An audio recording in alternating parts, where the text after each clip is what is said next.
the holiday things that's been going on or anything. I'll try to answer them, but I'll not bore you with them unless you have questions. Yeah. Anyone have a question for the mayor? Commissioner Blake? Thank you, Mr. Chairman. This is kind of going back to our September meeting. I think really all that's happening here is that we're speeding up the part where, the 50-50 part. I mean, we were kind of, well, in September, just saying, go after the grants first and then, but we're setting, earmarking the grant money. I guess, how are we coming up with the 11 million piece on it? The That's our- cost of it, it'll be $11 million grant request, and if it's awarded, our 10% match would be the 1 million. So if it comes in less, then we'll have some. If they extra don't money. approve it all, it'd be less. It'll you be know. less. If it's right. more, then we have to talk about it, I guess. And what this is really is the remaining part of the grant that we didn't get the last time. I think because of the dollar amounts across the state, they didn't award all of them. So this is finishing out that request. It was an $18 million grant request roughly. The last time we got awarded $8 million. And so we'll be applying for the other 11 million now this time, and that would be our match. And you all were concerned about going with grants first, so this commits the match for that grant. And while we're waiting on the state, which is moving very slowly on these grants, we can be working with Volunteer to get the $4 million project underway. Can I ask Tom to be recognized real quick, Mr. Yeah. Chairman? Go ahead. If you don't mind, Dave. So, I'll wait till he gets up here. So you've got basically 3 different things going on. The grant that was already approved, the 8 million in our portion and your portion. Then I guess this potential one that's coming up here in the spring or whatever. I'm assuming, which I shouldn't do, that it's going to work the same way as the first grant. Yes, Our 10%, your 10%, and then the state's portion and stuff like that.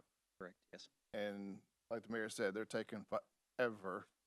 Now to the 50-50 part, we've got the money in the bank now. If we wrote you a check today, in theory, how fast for this map? And the 50-50 is basically the McDonald area. It looks like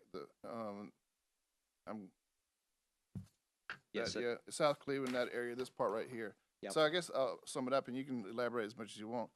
How fast are you ready? I mean, whatever you can speak to that. our men would be able to begin work on the project right away. Now, what that means is essentially the engineering work still needs to be done. So we've drawn these polygons out and we've come up with the estimates, but we would have to do a road by road design of where the fiber would be installed, how it would, as I think most of you understand, the fiber cable has individual strands of fiber inside of a bound together cable. And so what we would do is start out with a large cable that has, say, 244 strands of fiber in it. And as it works its way down the system from the substation toward the end user, you wouldn't want to run that 244 the entire length. As you dogleg off on side roads, you would want to use smaller cables. So we would have to make, a design that indicates how much of the large cable is needed, how much of the small cable is needed. So we would need to finish that design. So we've done the very most basic part to give you the estimate, but the engineering still needs to be done. That's probably going to take, I would estimate, 3 or perhaps 4 months to complete because they do very detailed design, of course. At that point, then we would start the make-ready work. The make-ready includes going out, looking at the utility poles in the proposed service area to make sure that the poles are in good shape. So if we were to identify any poles that are rotted, we'd go ahead and take those down and replace them with brand new poles to make sure that we don't have any infrastructure issues after service is turned on. We would also look at the height of the poles to make sure that the poles are tall enough to accommodate an additional cable in the communications space. And so we would probably find a percentage of the poles that needed to be replaced and heightened. They would also put up the steel messenger cable on the poles. That's the cable that we would bind the fiber to. So there's a lot of make-ready work that would go into that before the fiber itself is actually put on the pole. There'd probably be a couple of months of make-ready work, men on the ground actually doing this work in order to have the system prepared to accept the fiber, at which point then we could install the fiber. Once fiber is installed on the poles, we would actually complete out circuits with fiber, and as those circuits are completed and are able to be turned on, we would go ahead and turn on those circuits first. And so, essentially we're putting our controls in our substation house, in our electric substation, and running the service out of the substation house. So those people who live closest to the substation house would be the ones who would most likely get service first. We would also be installing splitter cabinets in the community. Those who live closest to the splitter cabinets, once those circuits were completed, would also be able to be energized first. And so we wouldn't be able to turn everybody on day number one, obviously. But as circuits are completed and are able to be turned on, we'd go ahead and turn those on. We would not make everybody wait until the very end of the project to turn everyone on at once. So as it became available, we would turn that on. You know, we're talking about probably a third quarter physical construction start, and then we're probably looking at about a total build out of 18 months, beginning on the day that we are greenlit to start. Sorry. So the folks that are in the blue here in your map, even though you're going to tier it out, they can quote unquote somewhat be guaranteed that eventually in 2024, maybe the first quarter, according to your timeline, they'll have the ability to have high-speed internet if they don't Yes. currently right now. Yeah, I'm thinking about a year from now, we'd probably be able to turn on the first subscribers. And then you'll tier that out. Yes. Real quick on that. Well, that's good news. I guess the other part is, you heard the mayor give you the numbers on the 50-50 match, and I assume that's enough money to handle the map that you presented. Yeah, so the total project cost, our current estimate is $4,194,000, so roughly 4.2 million. Right. So it'd be slightly less than a 50-50. It'd be more like a 51-49, I suppose, somewhere in that ballpark. Well, we can Close- round. We close know how to enough. round, yeah. To the grants, if we could circle back on those real quick. The grant one, we already approved, and we're optimistic on the grant two. On grant one, we'll call it that, what is the holdup? I mean, it's probably the state, but if you can elaborate on that. Well, so it was awarded in October, and so our engineers have been working on the finalized design, same as what I just explained here with this project. You know, as soon as we were greenlit to begin that project, we had to go back and do the final engineering design. And so there is a delay there that is natural because we have to finish the in-house work. So while you don't see boots on the ground, work is still being done. The guys are working on that right now. But that grant is supposed to be the one where a lot of stuff happens so that stuff in the future can happen. A lot of economies of scale, right? Yeah, it would help us because it would install some middle mile infrastructure. So VEC has 33 electric substations, some of which in Bradley County, I believe, don't have a completed fiber loop. So we have fiber running to a substation from one direction, but it does not leave that substation and connect to another. And so what would happen is we've got fiber coming in. I don't know which ones for sure, but I would use McDonald as an example. Suppose we had fiber going into the substation in McDonald and it only came in from one direction. And then we work our way out from the McDonald substation to cover those members of the community who live around McDonald. If that trunk line fiber coming into the McDonald substation for some reason were to get broken, then the feed into the McDonald substation has been broken, which means every person served out of that substation would be down. However, if we could take the fiber out of that substation and take it up toward Harrison Bay and connect it to a substation there, then it would be essentially a radial feed where we've got fiber coming in from two directions. So if one side were to get broke, we wouldn't lose service to all those people. But that's your fault tolerance there. Exactly. That's Yeah. It makes the system more robust. So I guess the reason why I asked that was it could be, in theory, that the folks in the McDonald area could have internet before the ones in North Bradley County, the grant one. In my estimation, it would probably be about the same time. About the same? Okay. Yeah. Mr. Chairman, thanks. Okay. David, you may be able to answer this, I don't know, but I'll work on it. Let's keep optimistic here. The grant one gets done, grant two is approved, and that's basically South Bradley County to the Georgia line. It looks like it gets done, and then this area here that we're doing to 50. Once all this is done in the next year or two, we'll not hold you to it, how much left is in Bradley County that needs, quote unquote, high-speed internet? Well, that's a difficult question to I know, answer. Because we've always been reliant upon the FCC maps, which all of you are aware, or I think most of you are anyway. They've been woefully inaccurate. Yes. The FCC just released their updated version. You and I met that one day to talk about that. Yeah. The new map is actually it has a higher resolution, so it's more specific. It's address by address, whereas the old map drew large census blocks, and if one address inside of the census block had service, then essentially the entire census block was deemed as being served, which that's why there was such a gross error in the map. We are actually going through a public comment period right now. It concludes on Friday, and essentially what we're asking everyone to do, if you haven't already done so, I would encourage everybody in the room to do this, is log into the FCC website. We've got a hyperlink on the VEC Facebook page if you need it, and then go to your specific address, and if you don't have service and they say that you do, tell them this is not true. Because essentially what they're doing right now, they've opened it up to the public to determine if the details of their map, their new map, are correct or not. I actually have a list of 4,440 different addresses that I'm personally looking at because we don't believe that they have service, and other service providers have claimed that they do. So it shows up on the FCC map that way, and we're trying to filter out some of that inaccuracy right now. But it's a mammoth-sized project. To answer your question, we will be able to better determine who in Bradley County still does not have service that would be eligible for service. It's not going to be as significant a number as what it has been, simply because we've captured a lot of the areas that do not have service already with some of the pilot that we did a couple years ago, the grants that have already been awarded, and the grants that we hope to have awarded this year. So as a percentage, I'm going to say that the percentage has gone down quite a bit. Now, there are going to be some out there, those outliers, even around the periphery of the projects that we've already done or are working on, who do not have service. And excuse me, so you'll still hear from those people from time to time, because the ones that don't have service obviously are going to be the ones that are most vocal. But as a percentage, I'm going to say that percentage is probably going to be down, maybe 1 out of every 4 households or less. Just a off the cuff guess. So, and I'm not gonna hold you to time, and we can do the analysis later and report back to the full commission, but based off of that, once these projects done, it's estimated that 75% of Bradley County will have access. Where they choose to purchase high-speed internet, it's up to them. That's a But- guess, but I think But 75% of Bradley County, our entire county, should have access to high-speed internet. But somewhere in that ballpark. very good. Thank you. That's all I have, Mr. Chairman. Anyone else have any questions on this subject?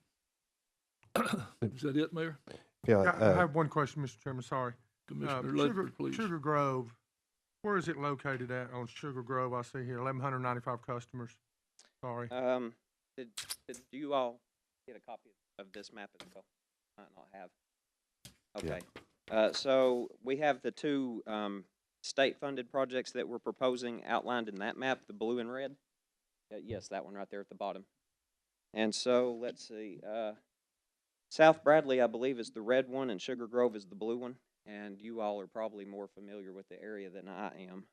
But it looks like it runs down Dalton Pike and then toward the west off of 317 there. Yeah, that's what I need. I just didn't see it on the map, so that's just what I wanted to know to make sure it was in southeast Bradley County. Yeah, it is. Thank you. You're welcome. Mayor Davis. thanks, I appreciate it. I was just to total it up, you're looking at 18, 19 million plus 4 million, so about $23 million worth of broadband work. And Bradley County will have invested $1 million, 1.8, and another 2 million, so 3.8. So we'll spend $3 or $4 million for 20-something million dollars worth of broadband, all total at the end of the day. But the reason I'm bringing it to you is, like he explained, the slow process. We need to prove this next week so Volunteer can move on with getting their phase work while we're waiting on the state grant. The state told us their next grants probably wouldn't come out till summer, maybe late summer.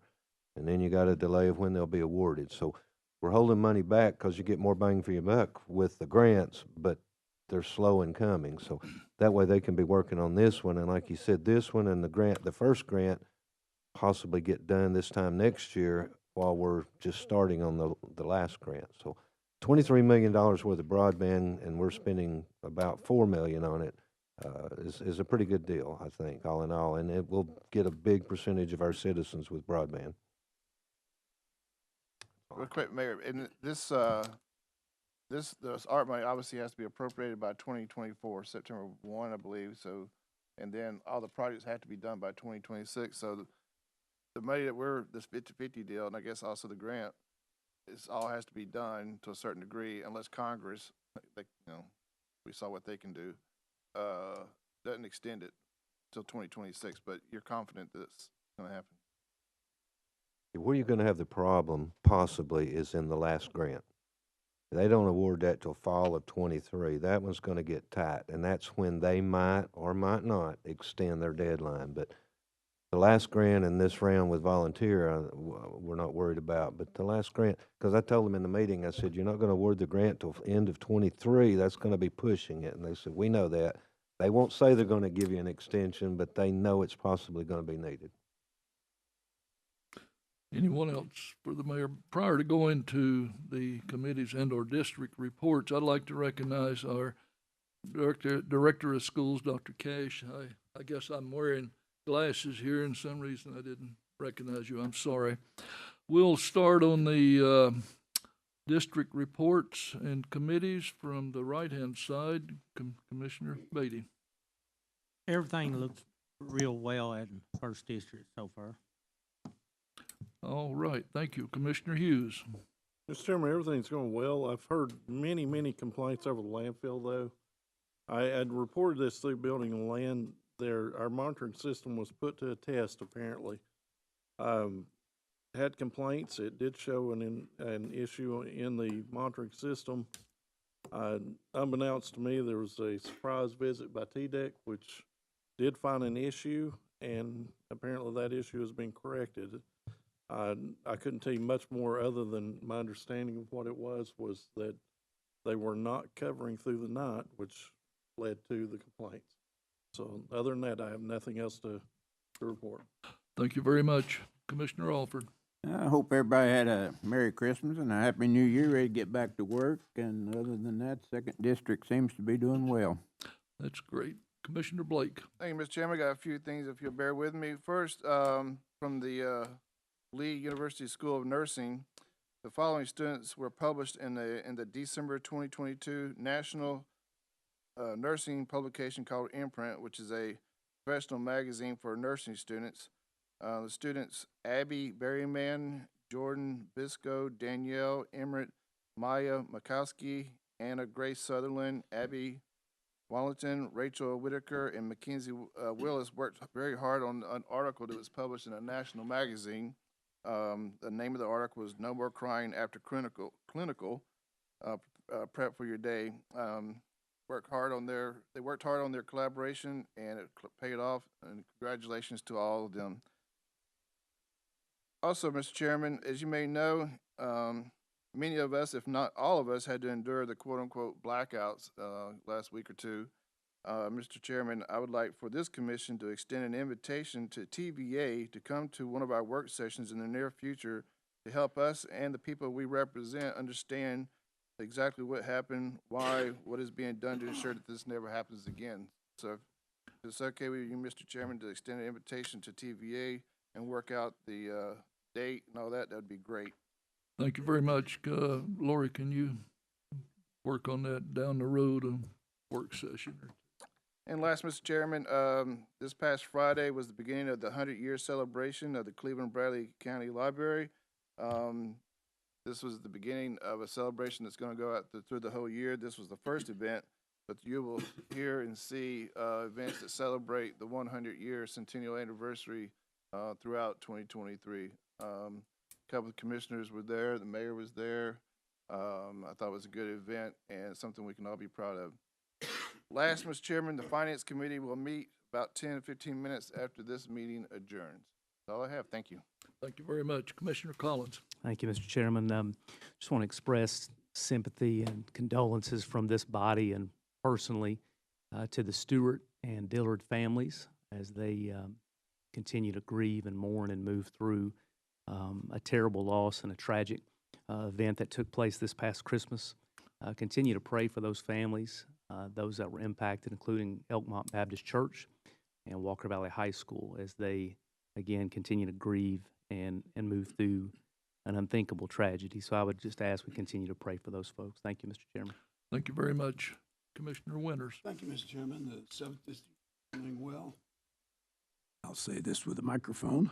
The seventh district is doing well.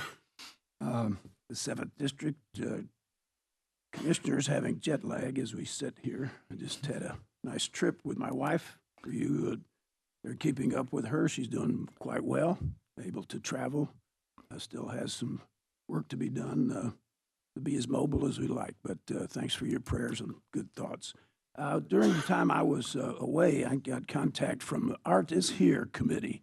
Art is Here. The mayor gave me the opportunity to serve with that group that's looking at a task force to embellish the art opportunities here for our citizens. We were asked if there is a property. I have talked with the property chair to ensure that this request has gotten to the proper committee. Howard Thompson is reviewing this to see if there is a space that might be available for a black box studio, a place where there could be small plays, and those plays be observed by individuals. It not be the huge outpouring of actual preparation, but people learning to present plays and to be directors and be publishers, be writers, be those that support the staging. So hopefully there would be some property available in Bradley County. If you know of that, if you contact the Land Committee with Howard Thompson, and we could work together as a county, as well as with the Art is Here. Connie Gatlin, I think, is the chair of that. Dwight Richardson is my contact and a very fine leader in this community. So it's in good hands. But if you have a suitable space, I think Art is Here would like to talk with you. Thank you, Mr. Chairman. Thank you very much. Commissioner Gilbert. I'd like to echo Denny's comments there on the Dillard family and his wife. They are out in our district, and man, it's hard to lose somebody like that. But went to a meeting over at the church by the juvenile center, and they hosted an internet meeting for nonprofit churches, organizations, healthcare providers, potential mentors. They're going to be having mentors to come out and take these juveniles, and when they're in trouble in school and stuff, and go out and work with them. And I say work with them. There used to be a program called Big Brother, Big Sister. I think it's kind of something similar to that. I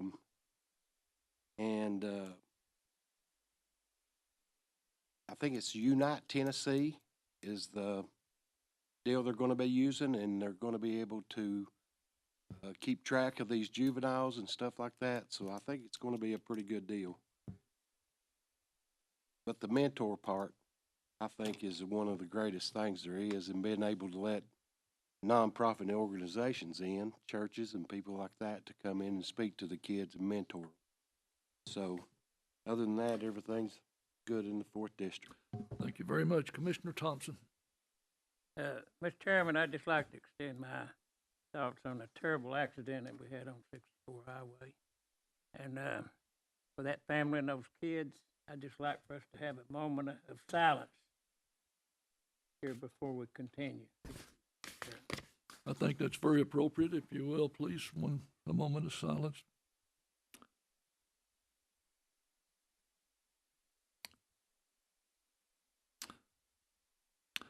Thank you very much for your time on the moment of silence, Thank you, Commissioner Mr. Thompson. Chairman. Go Let's keep ahead. that family in our prayers and those children especially.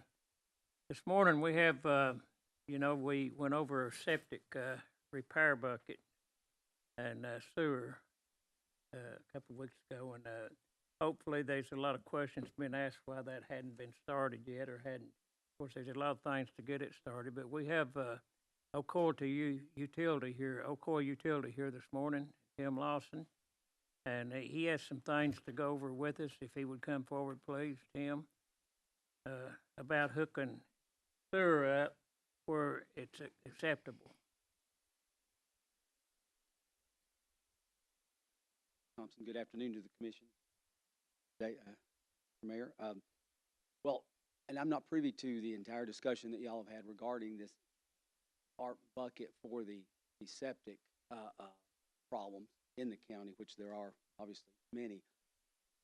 There's about 10 miles collection system in the 4th district that we provide service to, and I think there's about 350 plus properties that if this program sees the light of day and something that comes to pass, we'll be able to help those property owners along that route not attempt to repair existing septic systems, but actually hook on to our sewer system, which I think is most likely a much more permanent solution to their problem rather than possibly Band-Aid that we can offer by repairing, some of these septic systems. But along that route, like I said, there's a little over 350 current property homes along that route that could be impacted. Obviously, that's a small number compared to the total number of septic systems in the county. But and Commissioner Thompson had asked me to put together just some brief costs to do that. And those costs, our tap fee that includes the pump and the entire system to the home is $5,250. So, and plus, there is some additional work inside the home. There has to be an electrical connection to the pump, and we have to get the plumbing inside the home going in the right direction. And, I couldn't see that being any more than about $4,700. Typically, it's going to be much less than that. So, to repair or to take these systems offline and put these homes onto our sewer system is probably going to be much less than $10,000. I think $10,000 would be really a cap, the most that it would take. You never know what kind of situation you're getting into existing homes until you're there. But most likely, these conversions would be about $7,500 if, y'all see fit to put this option out there for this bucket of ARP money we've been discussing.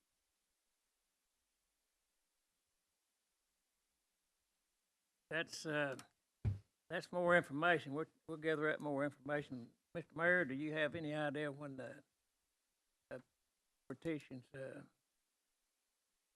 When the septic tank grants will begin, they should begin in the next few days, within the next week.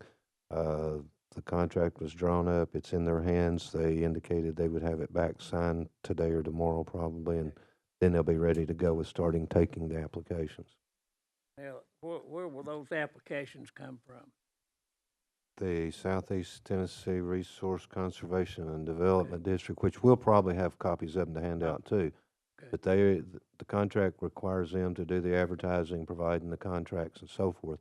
They're located on Stewart Road, one of those plazas, farmland plazas up there on Stewart Road is where their offices are, and that's where people will go to get the application. But they'll have them up there at the. So they can probably start picking up applications. I would say next week to be safe, yeah.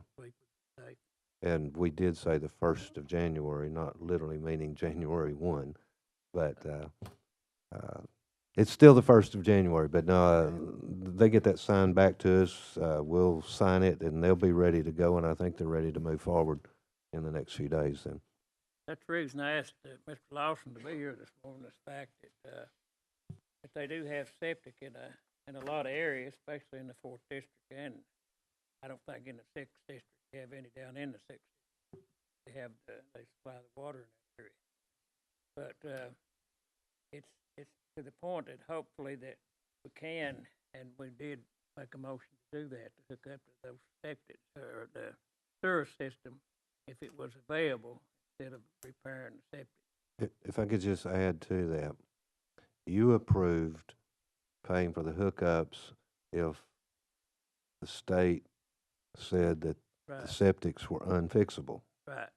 Now, if you all want to, I'm not going into yours. But if you all wanted to approve an amount of money for sewer hookups, whether it be Ocoee or Cleveland or whoever, for people that wanted to, that's up to you. But right now, you've approved septic tank repairs and hookups if they say that repairs aren't doable. So make sure you understand where we're at on our end. Okay, what we wanna find out though is, we wanna make sure that TDEC doesn't step in if you've got a bad septic tank and you got sewer in front of your house. And will they make you hook up to that sewer instead of repairing that septic tank? That's probably the question.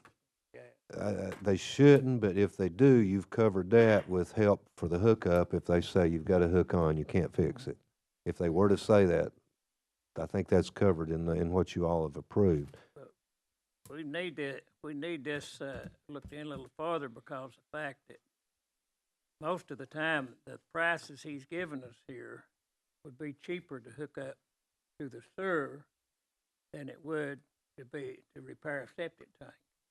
And I've talked to a lot of people that does septic tanks, and of course you get different prices, but we put a cap of 15,000 on that, and I think probably anywhere from 9 to 12,000 is what I've heard on septic tank repairs, if that's what they need. So this is something we need to look at close because they can hook up the sewer probably cheaper than hook up or get a septic tank repair. So this is something that we need to look at and make sure that we're on line with Ocoee and anybody else that are Cleveland utilities that we might be able to, they might be able to help us on this. So we'll have another meeting. I don't know, we need to have it soon on the septic tank on this project. I think we have all the approvals ready to go. Just getting the contract signed, I think, on that subject is ready to go. Okay. We have two commissioners, Commissioner Blake and Commissioner Rogers, who'd like to comment. Commissioner Blake. Thank you, Mr. Chairman. Real quick, Mayor, I mean, everything's set to go, like you just said, not to be too repetitive. The motion was if it is deemed that that's the appropriate solution to type in the sewer, then that was approved already, I believe. So, in my opinion, everything's already in place. And you guys are gonna start accepting applications as soon as the contract. So somebody, I say, yeah, the vendor, right? I mean, in theory, if you were to sign the contract today, they could start accepting applications tomorrow from any part of Bradley County. But for me, everything's in place. And hopefully, this is supposed to be the year that we get a lot of this done, so. Commissioner, I say that just say I'm under the impression that everything's already in place for the solutions.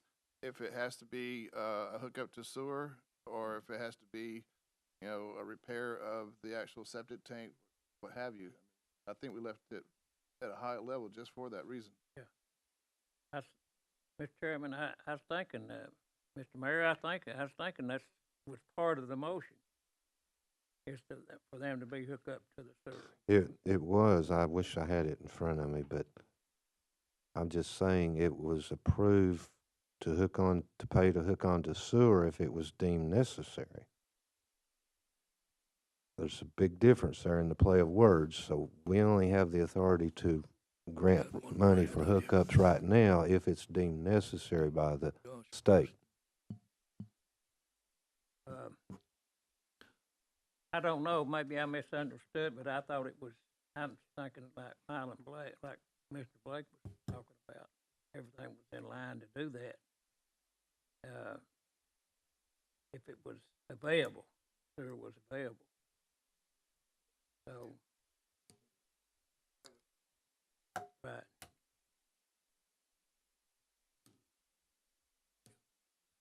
Yeah. We can see we can see that motion. I'd like to see that motion, to make sure that how it was worded. Yeah. Commissioner Rogers. Thank you, Mr. Chairman. How many homes again did you say? How many?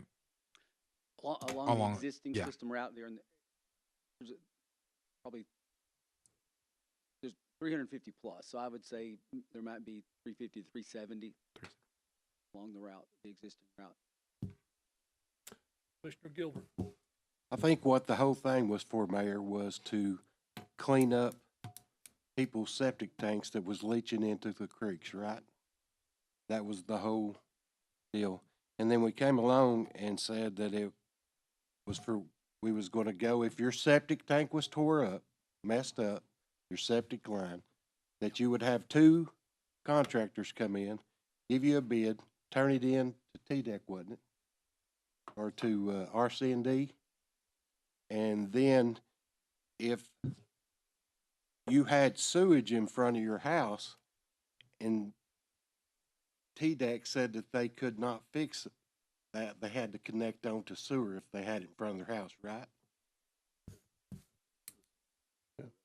That was what the solution was. So the solution was to hook on to sewer if their septic system was tore up. But if it wasn't tore up, then you couldn't hook on, right? Mr. Chairman. No, Mr. Chairman.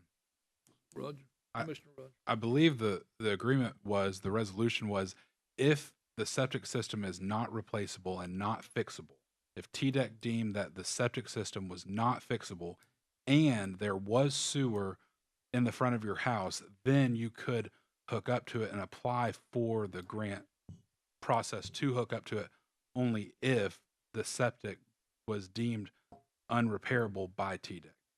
I believe that was the answer to it. Not you get to choose if one way or not. It had to be tried to be fixed first, and then TDEC would say, no, this is not repairable or fixable. Then you had the option if sewer was there. Commissioner Gilbert. Because TDEC wouldn't let you go back and fix your sewer. I mean, your septic system, because you had sewer in front of your house, right? If I may add, we have several customers already that have been in that particular situation, and I can't recite the regulation or code. Yes, they're not gonna let you repair septic, do much of anything at all. Of course, that's always up to TDEC, and we all know sometimes you can get varying answers from them, but it'd certainly be, you know, for the homeowners along this route, you know, to go about the fixing their problem in the way they'd like to, and see what TDEC does. But I think they will actually bring them back to hooking onto the sewers. Commissioner Hughes. Commissioner Rogers is correct on the way that's stated and what the intention is, but Commissioner Thompson, to help you out, if a system has failed, and this is during conversations with TDEC anyway, I was advised if a failing system has failed and it's deemed unrepairable, and you have septic or sewer in front of your house, then they will require you to tie to it, because once the system fails, there's no fixing, especially if you don't have the land to do it with. So it is something that will be required by TDEC, not something that's a choice. Thank you very much. Commissioner Thompson, if you would, schedule a committee meeting prior to the end of January so this operation doesn't get off track and we lose focus on what's going on here, please. And you're still being recognized. That's great. Tell them probably.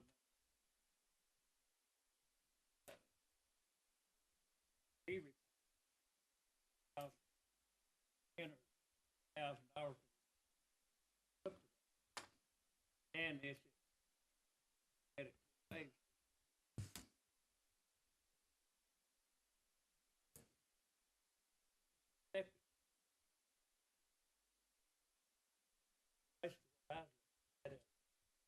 there, so why that in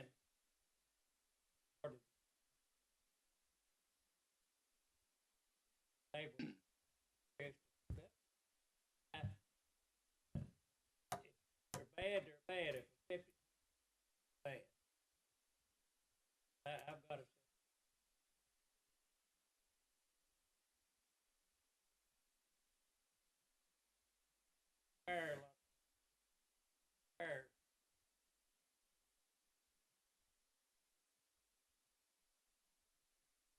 problem we have.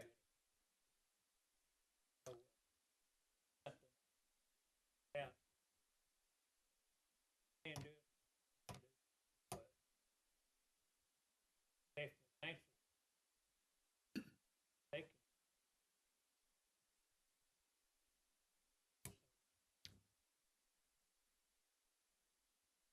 we'll have another meeting like Chairman.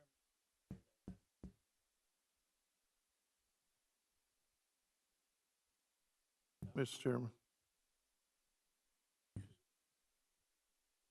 Commissioner Hughes. I don't actually have an issue with the meeting at all, but it might be wise just to send the resolution that's gonna be signed as contract over so that everyone can read it and see what it actually says. I think that will clarify a lot of it, and we may not even need the meeting after you read it. It really does take care of what you're asking about. I agree with the clarification. However, I'm all experienced with government bureaucracy and how it gets off track. And that's the reason we need to have a committee meeting, by Commissioner Thompson to ensure that we're still on track and doing what we thought we were doing. And, thank you. You got anything else? Thank you very much. Thank you. Commissioner Goins. This district's doing well, but I would like to thank Tim Mason for helping me get in process of getting a couple of properties cleaned up, one of them on Cannon Road. Looks like a tornado come through this yard, but it didn't. And that's all I have. Commissioner Slater, who has the innate ability to pick the right dates to get out of Cleveland. Thank you, Mr. Chairman. Since 1962, January 9th has been designated as National Law Enforcement Day.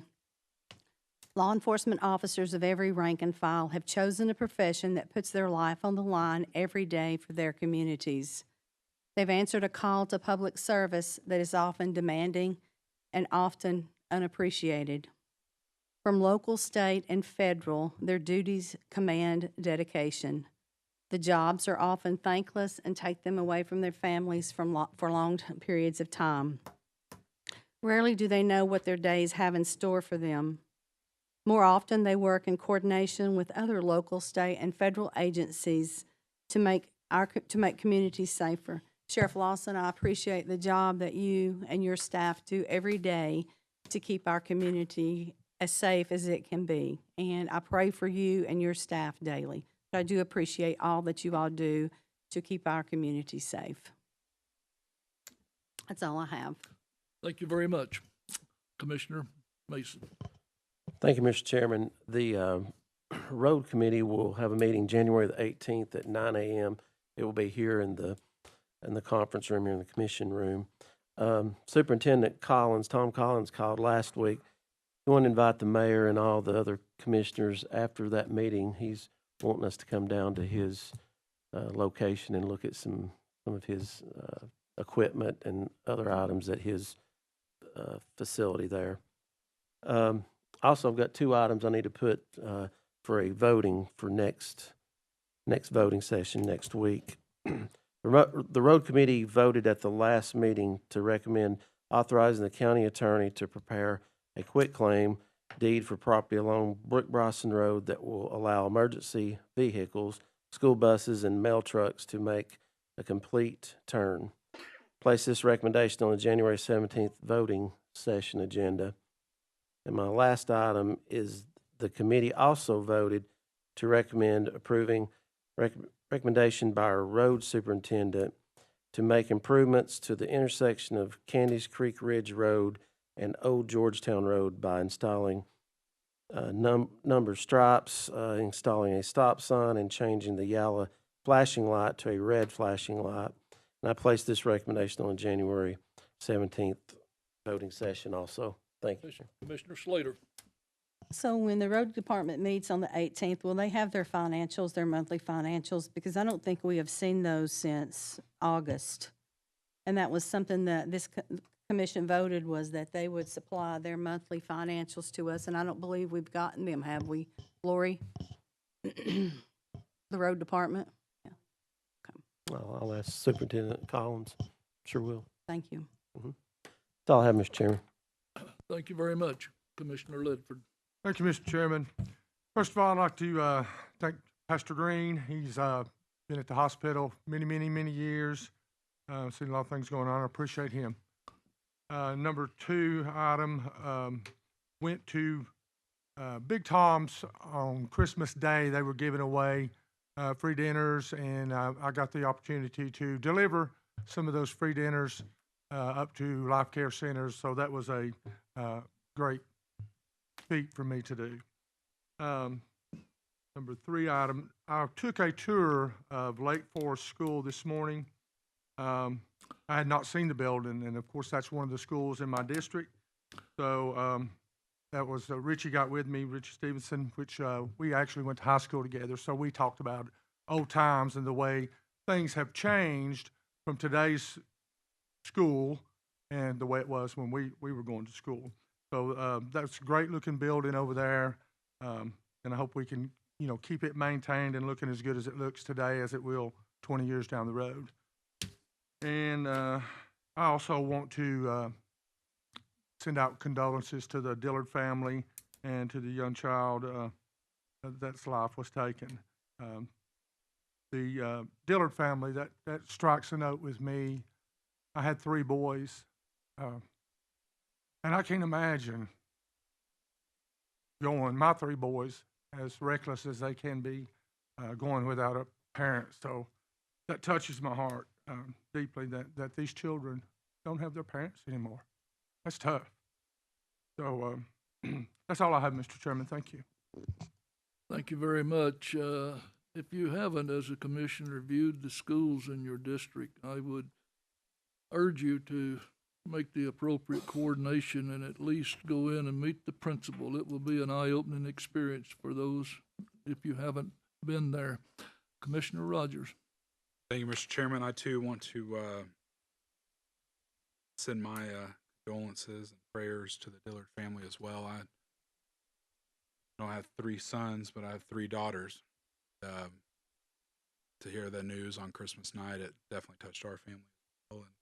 And very difficult to think about, and our prayers and thoughts go with them. And I too want to thank the sheriff and Bradley County Sheriff's Office and Cleveland City Police Department, and also the Tennessee State Highway Patrol for all they do in Bradley County, and for being out on the roads every single day and in the jail, and the thankless job a lot of the times. And all of us should say thank you every single day. And so I do want to say thank you, especially here on National Law Enforcement Appreciation Day. Mr. Chairman, I have nothing else to report. Thank you very much. We'll move on down. I'm sorry, Commissioner Thompson.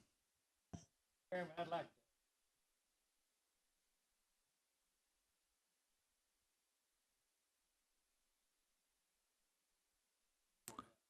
Thank you very much. You have that, Lori?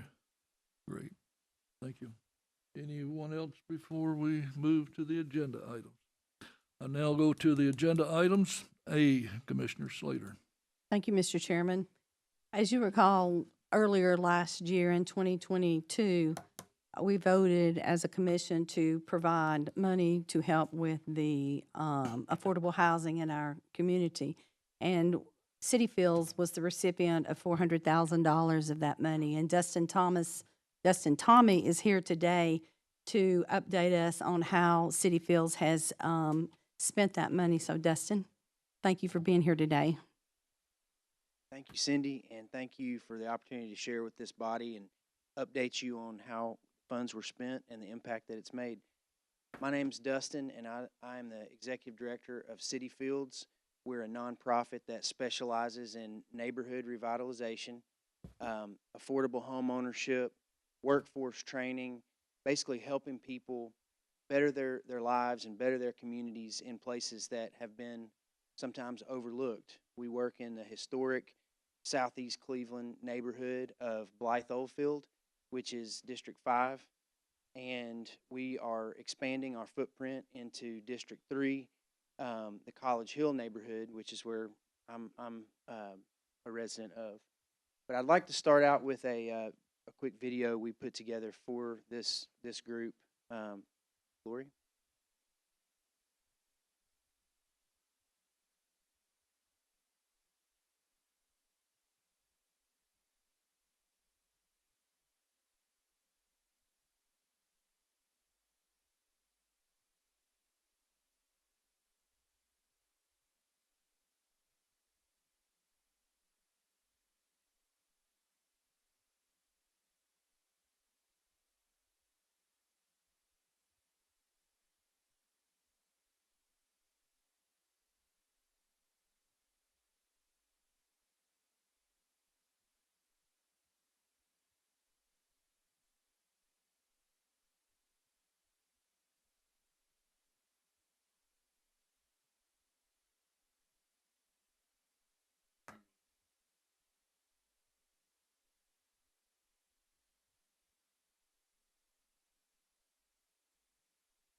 So, got a brief presentation. I won't hold you too long, but that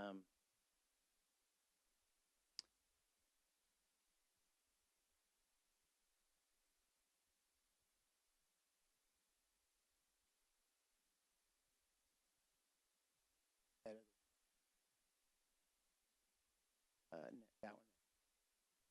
Yep. So, some familiar faces on the screen here. Yeah, there we go. This was open house on one of the homes that we completed with the ARP funding. We've already sold this home. It was a 1920s home on Wilson Avenue in southeast Cleveland. That was one of the worst drug houses in the neighborhood. We bought the property after it became vacant, had a high level of turnover. We completely restored it, and it's a 2-bedroom, 1-bath, single-family home. You could click to the next slide. On the top left, that's a picture of what it looked like before. And I just want to just park here for a second and say, you know, nationwide, the housing market is out of control. It is harder than ever before anywhere you go, but here in Bradley County as well, for people to afford home ownership. And we are giving people the opportunity to own a home at the most affordable rate possible, thanks to your help. We are, I'll share more about it later, but gifting people 20% in equity when they purchase these homes. That's tied to a 7-year lien where they have to remain in the property as their owner-occupied primary residence. But it's helping first-time home buyer families and low and moderate income families be able to afford home ownership when otherwise they could not. Next slide. So how did we even come into the picture here to get to this point? In 2010, leaders in Bradley County from a wide array of groups came together.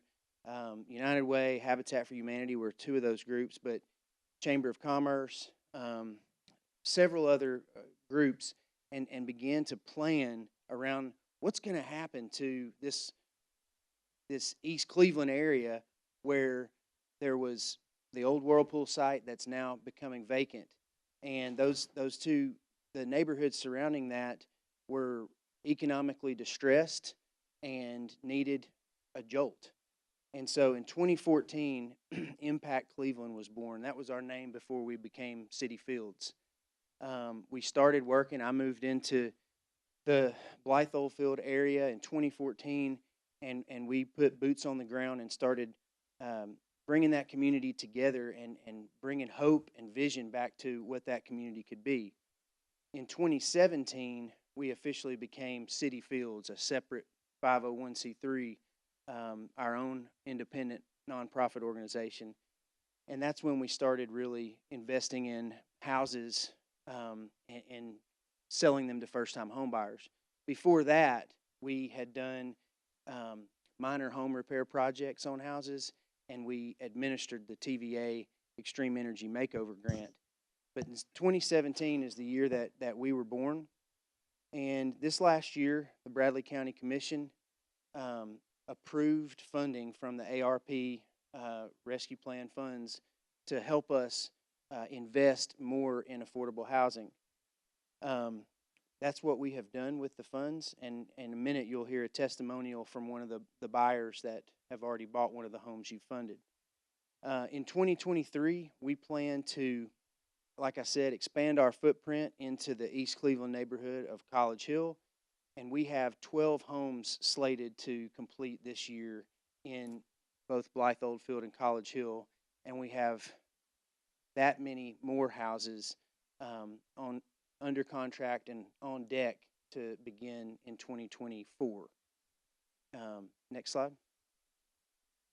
So through your support, this afforded us the opportunity to build two brand new homes and completely restore another one on Wilson Avenue. They are all contiguous. They're right next to each other. So it took an area that looked like blight, that looked like really distressed properties, and it beautified that area and is just totally transformed that portion of Wilson Avenue. The buyers who are buying our homes, there's income cap. It's 300% of the federal poverty index. So it's working class people that are making money, earning money, but it's not wealthy individuals buying these homes. But we're selling them to them slightly below market rate and giving them 20% of assistance and down payment assistance when they purchase the home to make it more affordable. But we require that they stay there for 7 years, and there's a lien on the property that if they sold before that, they would have to pay that back. So that kind of keeps people there, which brings about more stability. And all of these homes are sold to deserving low and moderate income families. So I came here today really to share that with you all and to just thank you for your investment in us and let you know that an impact has tremendously been made that's allowed us to be more efficient and to do more homes than ever before. And we want to get to the point where 10 to 12 homes a year is our new normal and our minimum even. But we are just City Fields, and on behalf of my team and the community, we are just so grateful for all of your support. And I want to end with this brief testimonial from the family. And then we'll take any questions that you have.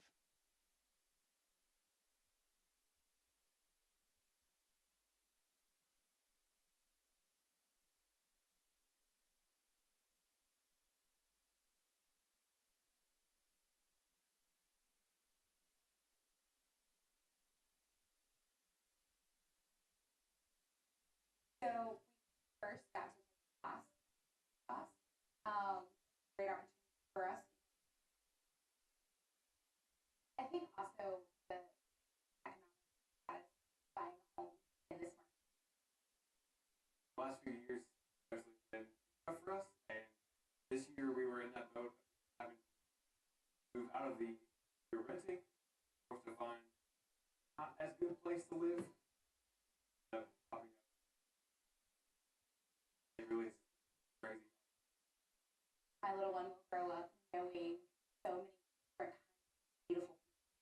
I think also loves education, town, walked around the garden, so much for young.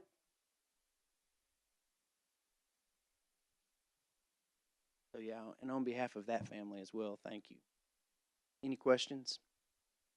So Dustin, since 2017, how many homes have you completely redone?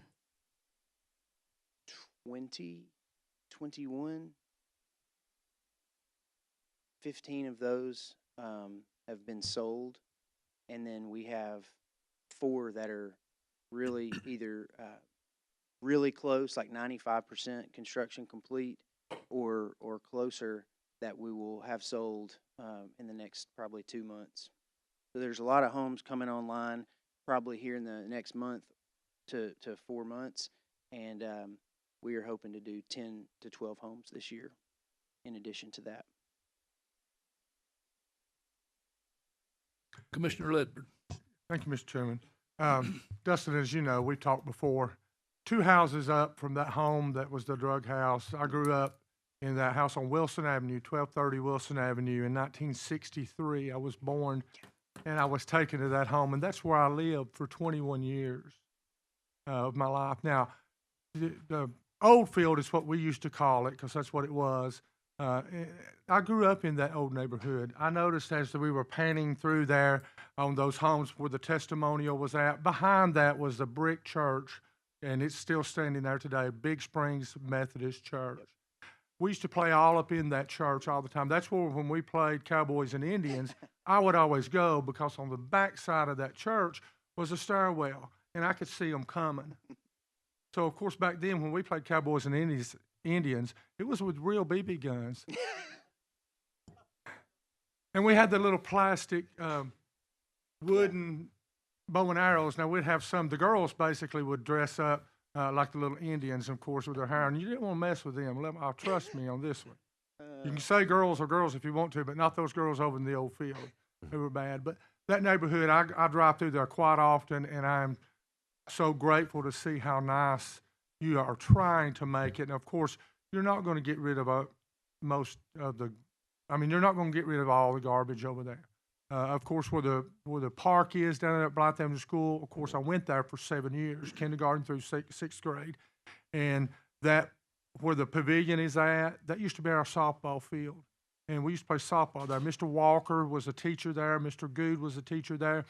And the lady across the street from the field, behind the pavilion now, there used to be a lady lived there. I don't know how many softballs we put through the windows of her home there. Of course, she was always good about it. She would just bring them back and throw them over the fence, and somebody would take care of her window. But I do appreciate you revitalizing that subdivision over there, because it's very sentimental to me, because that is where my childhood was played at, and was there 10 or 20 of us? I'm sorry, you're talking 50 to 100 kids gathering up on Saturday morning. Of course, we're not in the house playing Atari back then.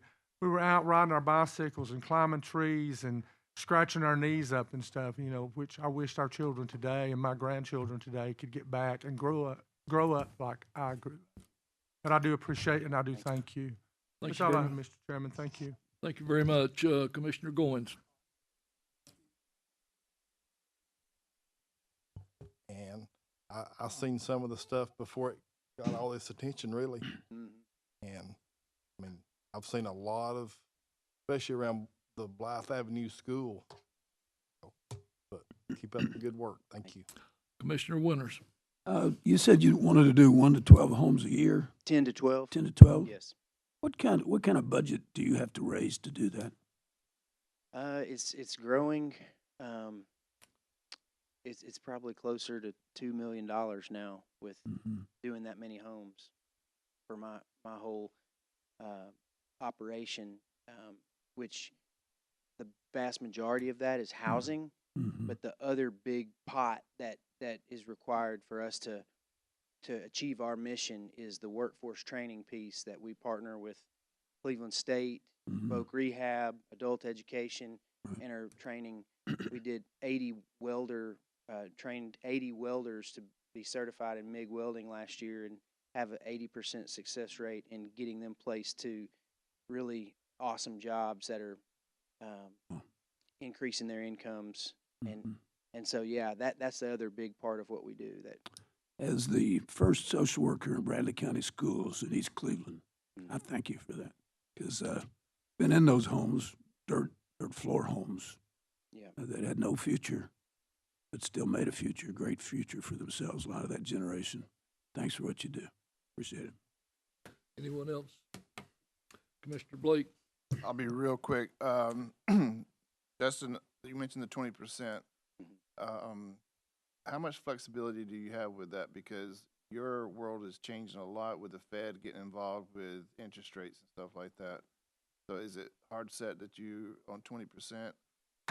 Because that may not be enough. I was just approached by a potential partner that is looking to expand a program that's facilitated by the Tennessee Housing Fund, a statewide organization that is doing similar to what we do, but offering 24% equity to people. Almost a quarter. Yeah. What now? Go ahead. Yes, and that would be tied to a lien similar to ours, and we are looking at ways to partner with them and offer that as well. We would be the first people in the east side of the state of Tennessee to implement the program. Currently, it has closed, as far as I know, 4 homes in Memphis, and we're on the cusp of bringing it here to Cleveland. So you do have some flexibility.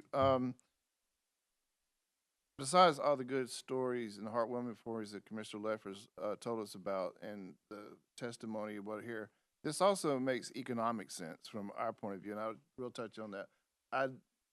2 years ago, first met you and heard about City Fields and what you're trying to do, and we had tons of finance committee meetings and went over, but here's the beauty of this. other than the humanity piece of it, is this home that is now has an owner in it.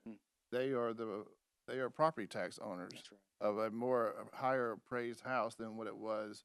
These homes were, I talked to Stanley and I got the appraisal. We have a spreadsheet that we can share with everybody.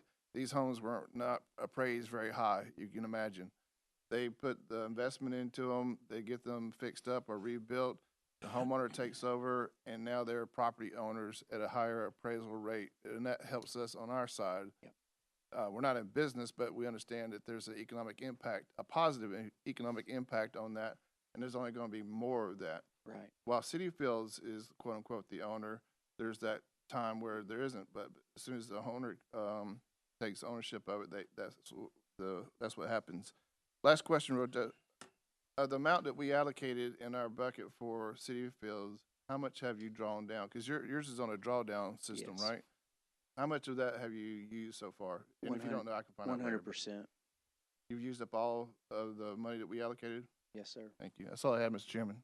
Anyone else? Thank you very much, Commissioner Slater. And a final, put a good word in, save the date kind of thing. We will be coming up on our 10-year anniversary this year, our organization's 10-year mark, and we've penciled in a date of October the 7th for a big event that we would love for you all to come to. And we're in the early planning stages for that right now. But if you're interested in having some fun and enjoying learning more about our organization, feel free to contact me and we can schedule you to come to that. Thank you. Thank you very much. Next, communication from the audience. Is there anyone that would like to speak before the commission? Going once, going twice. The next meeting will be the voting session Tuesday, January the 17th at 12 p.m. here at the courthouse. Finance Committee will meet immediately following this meeting. HCI Committee will January the 12th at 5 p.m., Commission Conference Room. County offices are closed Monday, January the 16th in observance of Martin Luther King Jr. Day. Road Department Committee meeting, January the 18th at 9 a.m., and I believe that's at the Road Department. Am I correct, Commissioner Mason? Okay, we're going to have first here and then move down. That's good. Let's see, Septic Committee, January the 24th at 10 a.m., and now just announced City Fields, October the 7th, 10-year anniversary.